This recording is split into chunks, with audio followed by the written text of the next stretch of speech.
Ndinovimba nemi, ndinovimba nemi, ndinovimba nemi, ndinovimba nemi.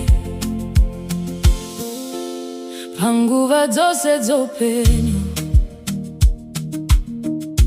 kana nzira dzavakure, ndinosimudza meso angu kwamuri, Mwari wangu. Mhepo dzichivhuvhuta, mafungu achisimuka,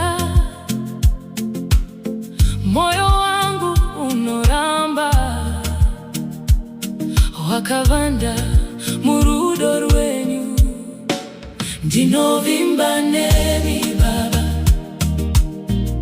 munondibata neruoko, kana nyika ikandisiya imi hamundisiyi. Ndinovimba nemi Jesu, muri rugare rwemoyo, munerima nemuchiedza,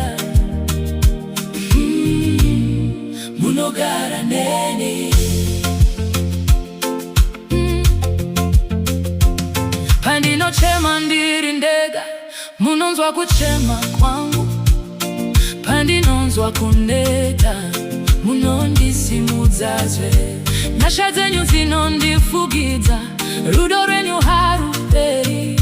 Zuva nezuva ndinoona kutendeka kwenyu Baba. Hakuna rimwe zita rinondipa tariro, hakuna rimwe simba rakafanana nerenyu. Ndinovimba nemi Baba, muri dombo randinomira kusvikira masuva apera.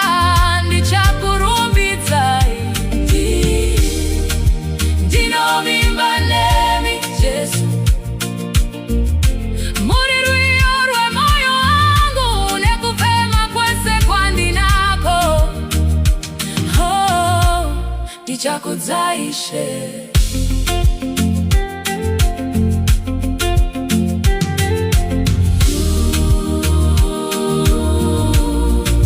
Ndinovimba nemi,